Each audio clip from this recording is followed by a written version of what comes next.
Are live, I hope. How's it going, everybody? Welcome to Crossing China's Red Line, CCRL. Sounds like kind of an acronym for some CCP propaganda channel, doesn't it? Like CGTN or CCTV. But I can assure you it is not. We are very much against the CCP here on Crossing China's Red Line. And we have a very interesting live stream for you guys today. Let's just check the chat, see if this thing is working. Yeah, I can see you guys are all chatting away. We've got some legends in the chat today. We have Mike Stewart, we have Juhung Shao, we have Click All Night, we've got Barry the Super Scott, we've got Daniel, we've got Malshin Use Left Nostril. Seems all of the legends are here already. Thank you guys so much for joining me. So, we are going to be talking about spies today. And yes, the CCP has a massive spy campaign right now focused on the United Kingdom and all of their enemies around the world. They are spying like there's no tomorrow. It's like a James Bond film, guys. Seriously. It's like the cheap version, though. Probably like the Timu version, like maybe James Pond, 0010 or something. I don't know, just a cheap knockoff version.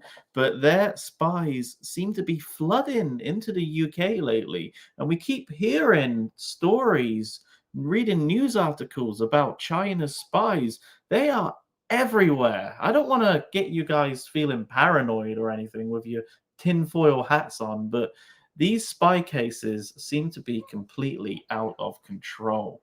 So let me just pull up my slides for today. Let me just find them. Here they are. Okay, hopefully you guys can see this. All right, so the first story that really sort of got me going down this little spy rabbit hole was this article in the Standard about BBC journalist probed by secret services over China spying allegations. So, a BBC journalist is reportedly under investigation for links to Chinese espionage.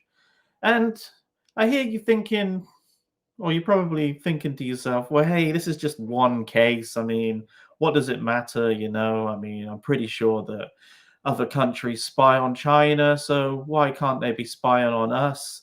And blah de blah de blah. Well, it's not just about this one journalist. This story just gives us a window into the much larger picture, and that is China's government aggressively spying around the world. And the UK has warned that it's one of the biggest threats to our national security today. And yeah, that is definitely a warning that is on the right track. So, what happened? What's going on? So, according to the reports, UK security services are investigating a BBC journalist who may have tried to get close to officials with access to sensitive military information. Before joining the BBC, this person worked in Brussels and allegedly used romantic tactics to get close to influential people.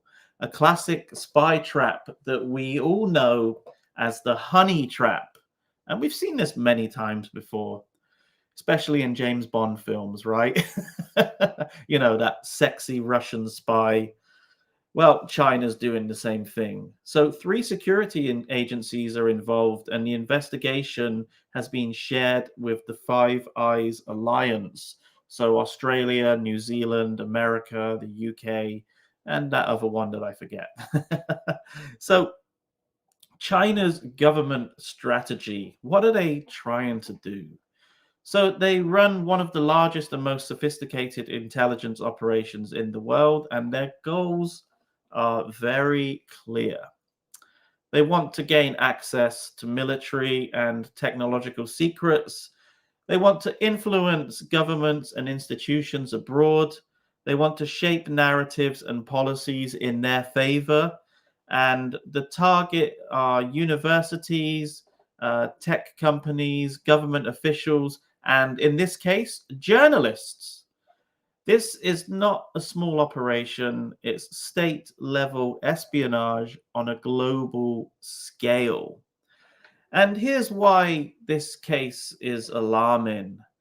Because journalists, they have access to powerful people. They naturally get close to officials and decision makers, and they can have a huge influence and impact on politics here in the UK.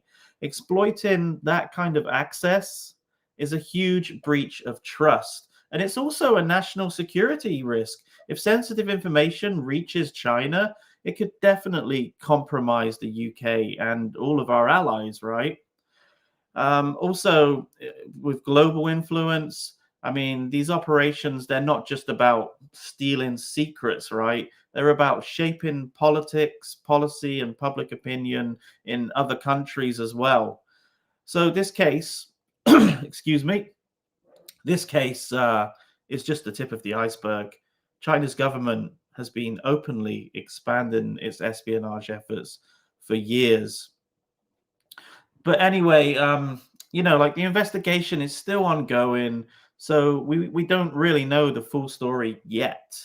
But it does highlight a critical fact that China's government is aggressively pursuing global intelligence operations, and we need to be prepared. And we're not prepared, frankly, because it keeps happening over and over again. It's happening in universities, tech companies, media outlets, and governments all over the world. So, what do you think we should do to protect ourselves from this level of espionage? Well, first of all, we need to really screen these people, obviously. I mean, shouldn't that be a given?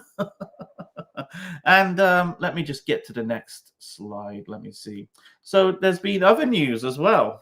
MI5 has just issued an espionage alert to MPs and peers, warning that two people linked to the Chinese intelligence service are actively seeking to recruit parliamentarians. Let me get to the next one. Here they are. Oh, look, and they happen to be hot young females. What a surprise. So these two operate as headhunters on the LinkedIn professional networking website, aiming to obtain non-public and insider insights. That's what MI5 said. And they're also targeting economists, think tank staff, and civil servants for their access to politicians. You got good old Amanda Chiu here. She's a BPYR executive search CEO in Beijing, China, head of global robotics executive search, anchored in China, expanding worldwide. So the spy agency sent its warning about the two to Lindsay Hoyle, who is the Speaker of the Commons and the Lord's equivalent, Lord McFaul, on Tuesday morning, both of whom relayed its contents to MPs with a cover message in an email to peers. McFaul and the individuals linked to China's Ministry of State Security spy agency are actively reaching out to individuals in our community. These spies are doing a honey trap to lure in these dumb-ass politicians who think with their penis rather than their brains. And we seem to have quite a lot of them these days. It's crazy. So their aim is to collect information and lay out groundwork for long-term relationships using these professional networking sites like LinkedIn, recruitment agents and consultants acting on their behalf. Okay, so Don Jarvis, the security minister, confirmed that the alert has been sent out in a lunchtime commons statement. This activity involves a covert and calculated attempt by a foreign power to interfere with our sovereign affairs in favor of its own interests, and the government will not tolerate it. This is what he told members of parliament. Jarvis said MI5 had warned that the espionage campaign was being carried out by a group of Chinese intelligence officers, often masked through the use of cover companies or external headhunters. So we seriously need to be careful about this. This is ridiculous.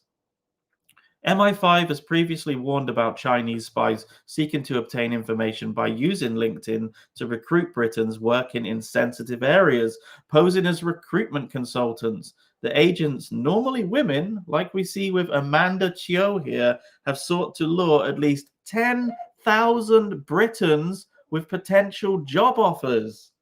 Bloody hell, man. It is just insane. It is crazy. So, as I said, MI5 issued this rare alert saying that there were 2 fake recruiter accounts on LinkedIn and they're trying to collect insider political information. The accounts have now been deleted. Hallelujah. And because of this, now apparently the British government, the UK government, is actually talking with LinkedIn about how to stop foreign agents from using the platform for espionage. Deary me, deary me. Let's have a look. So we have Amanda here, and we have this other one, Shirley Shen, a global headhunter, full-time consultant, job provider, co-founder of Internship Union, apparently from Hong Kong. They should just have like a massive commie, like the communist logo symbol, like slapped in that on her profile picture there. So let's read her bio. My name is Shen from Internship Union. I set up this agency with my friend since 2013. Has helped hundreds. I mean, the grammar and her English is like pretty piss poor. Has helped hundreds of students come China, do their internship and organized kinds of interesting culture exchange activities. Also, we helped a lot of international companies found matching candidates. I am a positive Asia spy. I mean, girl, sorry, I got the wrong word there. Welcome, friends all over the world. Join us to spy on the United Kingdom. I mean, join us to get a magic Chinese experience. What the actual fuck, guys? Like, seriously. Why are we still entertaining China as this country that we want to do business with, and we want to have a respectful relationship with them, where they have absolutely zero respect for democratic countries. They have absolutely no respect for Western democracies at all. They'll do anything in their power to screw with us and make sure that they win in this war. Because it is a war. It's a different kind of war. We're not shooting at each other, but this is information warfare, and this is China at its best. They're more than comfortable sitting behind their computers and just making sure that they screw up the entire world and try and force everybody into their way of thinking, which is backwards way of thinking. And we're just letting them do it. I mean, I don't really seriously know how we can stop this. It's already begun. They're everywhere. They're all over Twitter. I see it all over the place on Instagram, LinkedIn. They're just everywhere. And they don't play on an even playing field, because if I wanted to do something similar, like let's say I wanted to go on to Baidu or WeChat, and I would start, I start spying, I start like trying to scam people on there, or I just start posting propaganda about how amazing democracy is compared to authoritarianism, that stuff would get wiped straight away. But they flood our internet with their bullshit. And I'm absolutely sick of it, guys. Like, I am so sick of it. Every time I open up my Instagram, I just see a barrage of propaganda from the CCP. And it just shouldn't be allowed, or it should at least be labeled as such. I know that Twitter used to do that before stupid twat face Elon Musk, plastic laminated face, hair plugs Elon Musk took over, and he just decided to scrub all of that shit. But it used to be labeled. Even on YouTube, sometimes it was labeled, right? But no, old laminated face Musk decided to to take all of that off. And now it's just like a huge propaganda channel for these ridiculous propagandists and spies and honey traps. And we're seeing it all the fucking time now. And guys, I'm just sick of it. So yeah, anyway, we will be keeping an eye on this. Chinese agents using LinkedIn and email scams to gather sensitive information. It's not good. Authorities, governments, you need to be more cautious about who you engage with online. British politicians, you need to be more cautious. You know, if it's too good to be true, it usually is. You know, don't think that these cute girls are talking to you because they find you attractive. Anyway, we'll keep an eye on it, but I want to move on from that because I think I've ranted enough. Sorry about that, guys. And this is like, I don't know. I caught this footage on my on my recent Mega Embassy video. And I'm not sure. This guy seems like a bit of a spy to me. I don't know, you know, he could come out and like maybe he's one of the Hong Kongers who was there, but he was acting very suspiciously. Look at him. I mean, just the way he's inching up there.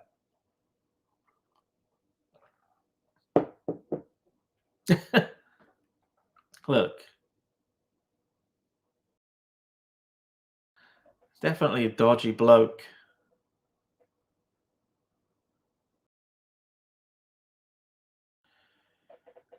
Yeah. Busted. So the British government, like I've previously said, and I'll reiterate right now, but they need to be careful. They need to be more cautious about who they engage with online, what kind of secrets that they're sharing with these people, and they really, really just need to be more careful. Anyway, moving on. Okay, this is some good news. We had a Chinese national sentenced to life as Met Police warn he is one of the most prolific sex offenders ever investigated, with hundreds more potential victims in the UK and China. So this dude's name is Chao Xu, and he's a Chinese nationalist of Glacier Street, Greenwich. And he was sentenced at Woolwich Crown Court to life imprisonment with a maximum of 14 years after pleading guilty to 24 counts involving 6 women. He will also appear on the sex offenders register for life.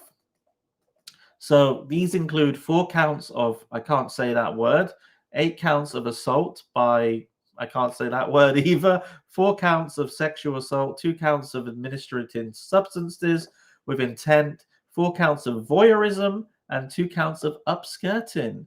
This guy is a fucking fiend. 2 additional counts will remain on file, which relate to a 7th victim. So it was too bad to say. That means it was pretty goddamn bad. So he's one of the most prolific sexual offenders ever uncovered by the Metropolitan Police, and he used his position within university and professional networks to target women over several years, presenting himself as a trusted figure while committing calculated and devastating. Okay, so this is his arrest video. 3 minutes to 3, you're now under arrest on suspicion of digital penetration. You don't have to say anything, but may have a defense. You don't mention one question, something which you later around in court. Anything you do say may be given evidence. And here they are speaking outside the court about the case. Sentencing marks a powerful moment in the pursuit of justice. Chao Xu was a prolific and predatory sexual offender who committed some of the most cowardly and abhorrent crimes imaginable. His actions have caused deep and lasting harm, but thanks to the extraordinary bravery of the victims and the relentless work of my team, he will no longer be free to hurt others. The public can be reassured. Xu will never again... Okay. First of all, I hate it how they can't pronounce people's names. It's not Xu, it's XU, which is shoe, XU, shoe, like a shoe, you know, like you're wearing your, you could say your shoe, not Xu, For fuck's sake. Again, be able to subject women to horrific sexual abuse or exploit others as they go about their daily lives. Together, we have protected countless women from future harm. Here he is as well. What a creeper. Look at this guy, man. If this picture doesn't say sex offender, I don't know what does. Like, look at him. But our work is not over. We know there are still victims who have not yet come forward. The number of confirmed sexual assault victims remains at 7, but the And here's like photos of his spying devices, by the way. He had hidden cameras all around his apartment when the police, when they went in there and did their search. They found a bunch of these creepy hidden cameras and a special drink. number of victims of sexual assault, voyeurism and upskirting is believed to be in the hundreds. This includes individuals filmed without consent in Zhu's flat. So there's one of his spy cameras in that air freshener. At his workplace and in public spaces. There we go, look at that. That is why today I'm making a direct appeal. Here he is testing the cameras, by the way. What a creeper. If you believe you may have been a victim of Zhu, or if you have any Shu, not Zoo. And here he is in a sanitary towel packet, a camera hidden. What the actual fuck? information that could assist our investigation, please come forward. You will be listened to. I guess we can expect random British people to be imprisoned in China as a retaliation. Yeah, probably. You will be They are known for their tit for tat nonsense. Like, remember with the Canadian 2 Michaels? believed, and you will be supported. Yeah. So anyway, I just wanted to talk about that story because it was in the news.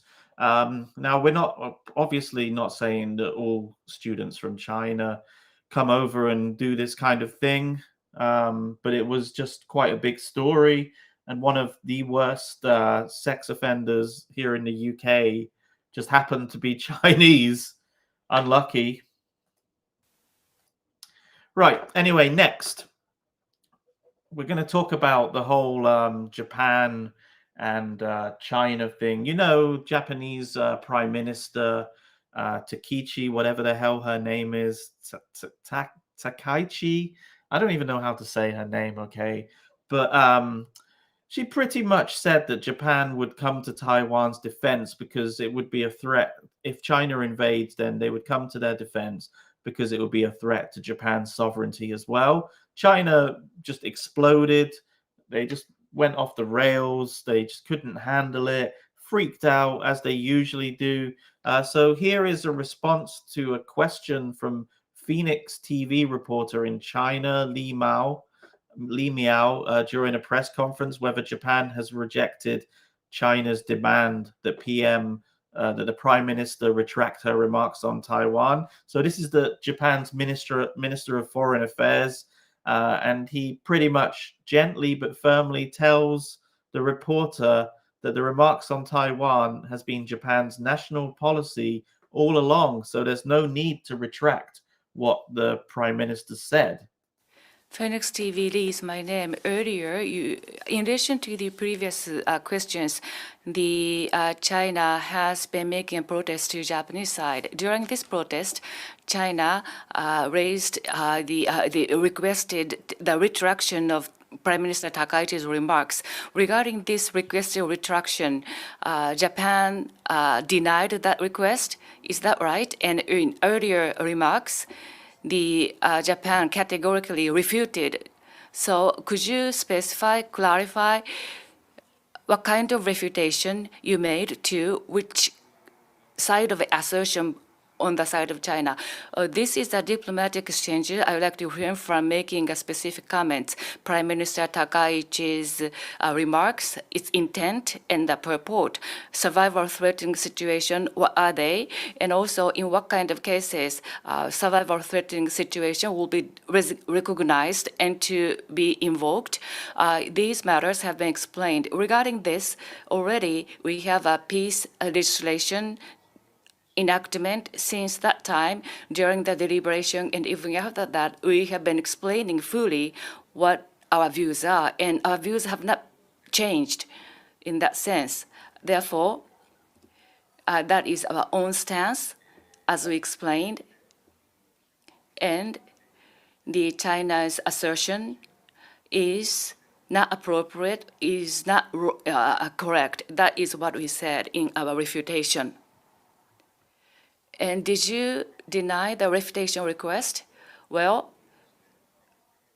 the Prime Minister Takaichi and our position on our part, our explanation in relation to peace legislation in terms of the survival threatening situation, we have clarified that our position, and it is not at all against international law, and we had a thorough deliberation in the Diet before the enactment of this legislation. Therefore, naturally, we don't need to retract the previous remarks. There's a lot of explaining there from him, wasn't it? But it could have just been solved with 2 words. No, 3 words. Fuck you, China. Which is pretty much what he just said there, right? Albeit a little bit better than I could have said it. But that's all he needed to say. Which is ridiculous. Okay, man, this is annoying. Yeah, this is annoying.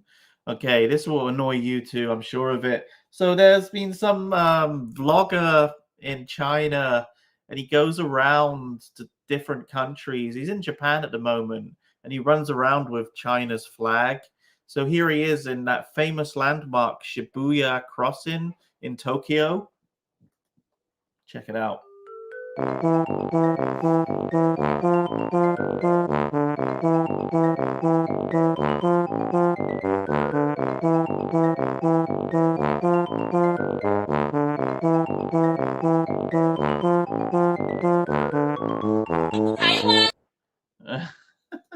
Let's pause it on him for a second. Oh my God. I mean,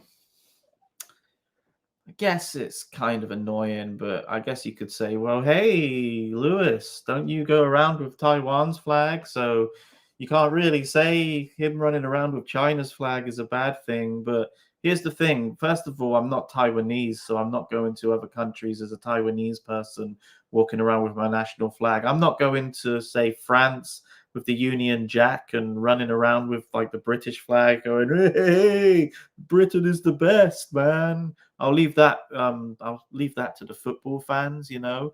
But yeah, and also, you know, it's what does that flag represent? Well, I mean, for me, the Taiwanese flag represents freedom, free speech, just an awesome country.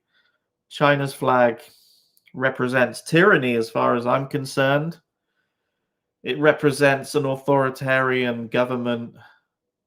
And this guy is running around in Japan, you know, willfully just flying this flag and waving it around in people's faces. You know, it's gonna really not really the best time to be doing such a thing as well, considering relations with Japan and China are at an all-time low after all of this nonsense that's been going on with Takichi and Takaichi, however the hell you say it. All of this nonsense that's been going on. So probably not the best thing to do is to be running around in Shibuya Crossing, the busiest crossing in the world, with China's flag. It's, yeah, it is, man. It's cringe as F. All right. And yeah, I put the clown music on top of it because it's clownish.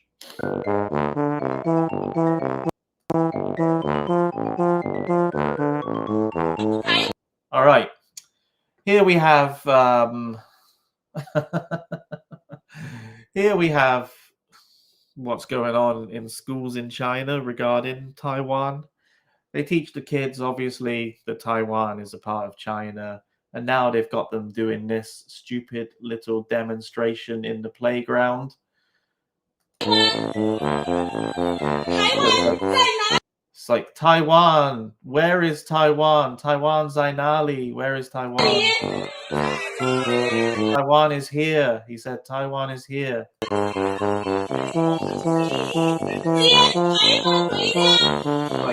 Like bring Taiwan home. He's taken Taiwan home to China. Let's watch that again. Oh dear, sorry. We got to watch freaking flag douche again. I'm sorry.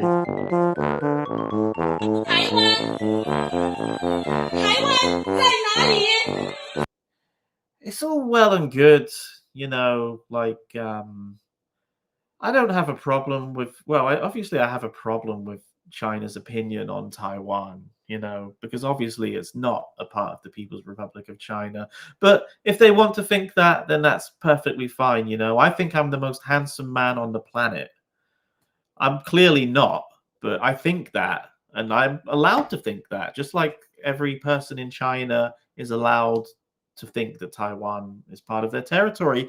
But when you start teaching kids this kind of rhetoric and propaganda, it's just brainwashing these poor students who just want to go and freaking play on the Nintendo Switch or whatever kids do these days. They want to go and have fun, but they're being force fed this bullshit narrative straight from school.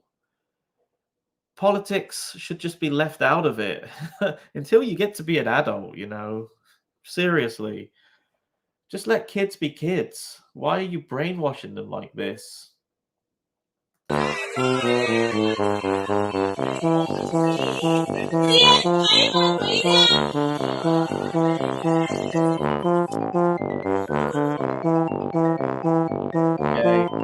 I love this clip.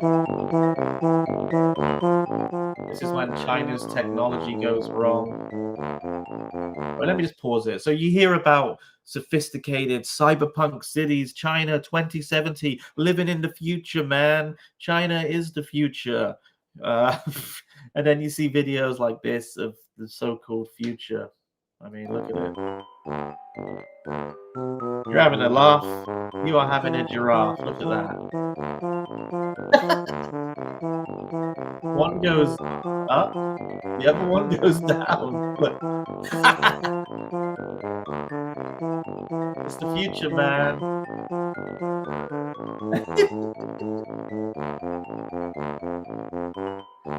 Oh, God.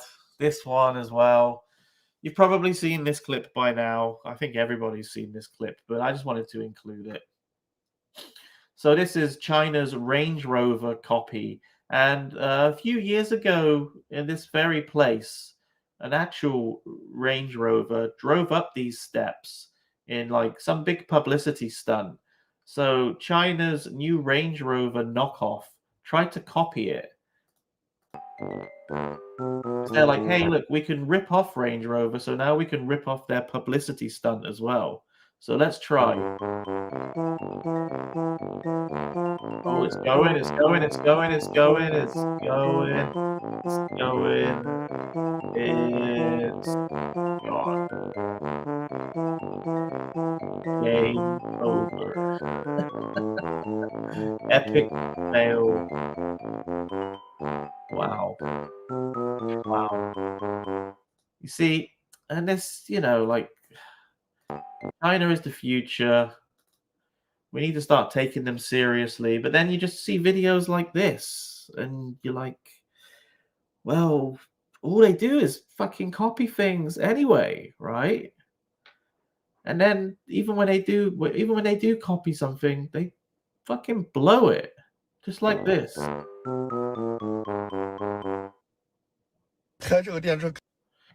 All right, and again, I just found this clip. I found it quite amusing.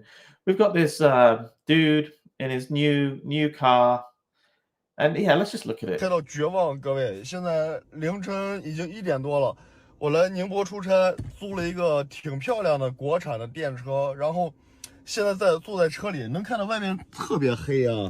然后为什么我脸这么亮？不是打光了，不是开手电筒打光，而是前面这块仪表，各位。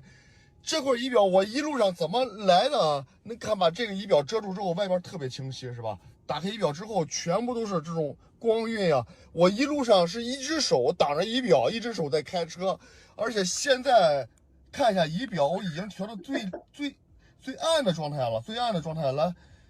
这还能再亮，还能再亮，还能再亮，亮到现在估计都在镜头里我不知道什么效果啊。现在不用开这个顶灯就能相当于开整个车里开灯的效果了，就是。So he is pissed. He is pissed because obviously he's rented this electric car and it's got a display, like a meter in, let's just get back to it. Just there. I mean, even like from my computer monitor, that is like destroying my eyes with that brightness. Like I can't imagine what it's actually like to sit in that car and drive it. It's just that is dangerous, man. Look at it. And this is the future, you see? It's like got this lovely fancy screen in the car, but you can't even turn down the brightness. And it's dangerous, man. Like driving with a light on like that. You can't see where you're going at all. It is really dangerous. And this is the future, guys. China is the future. 2070 cyberpunk China. Ah, dear. You know, and it's sad because there are some good stuff out of China, you know, like I use my drone as a DJI. Not that I trust it particularly, and I do use it on another phone. I wouldn't want to put that software on the actual phone that I use, but it's a good drone. It's lasted me for 2 years, and then you just see this kind of junk. That's the problem. They just keep producing like junk, crap after crap. And that's just what happens, I'm afraid, is when you just keep producing crap, you make crap. You get crap like this, and crap happens. I don't know what I'm trying to say here, guys, but it just sucks. Okay. Anyway, that is all I am going to do for today with the clips. I hope you guys enjoyed today's stream. Sorry if it hasn't been the best one. I have been a little bit under the weather. I was actually out yesterday recording a video. Oh, poor me. Here's the world's smallest violin. I know. But I was out all day yesterday in the freezing cold and I did not wear enough layers and I feel pretty fucked up today. So thank you for your patience. Thank you for watching and I will see you guys in the next one. Bye for now.